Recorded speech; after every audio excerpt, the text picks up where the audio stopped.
Մտածում եք այդ խեղճ քննիչների ու դատավորներին ինչ լուրջ փաստի առջև եք կանգնեցնում։ Ձեր անօրինական հրահանգների պատճառով այս մարդիկ օր ու գիշեր մտածում են ինչ հորինեն, որ կարողանան այսպես բերեն իրար կպցնեն ինչ-որ մի քրեական գործ։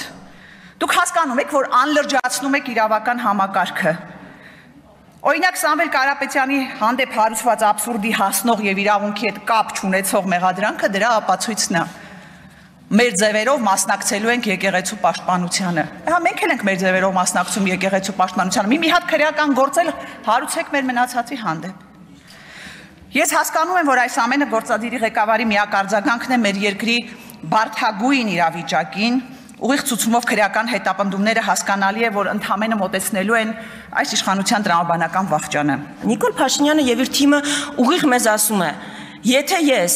աշխարհի ամենաազդեցիկ հայերից մեկի նկատմամբ ուղակի եկեղեցին պաշտպանելու իր հայտարարության համար կարող եմ իրականացնել նման ապօրինություն, եթե իմ կինը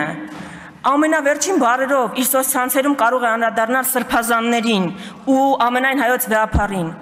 դուք պատկերացնում եք ձեզ հետ ինչեր կկատարվի։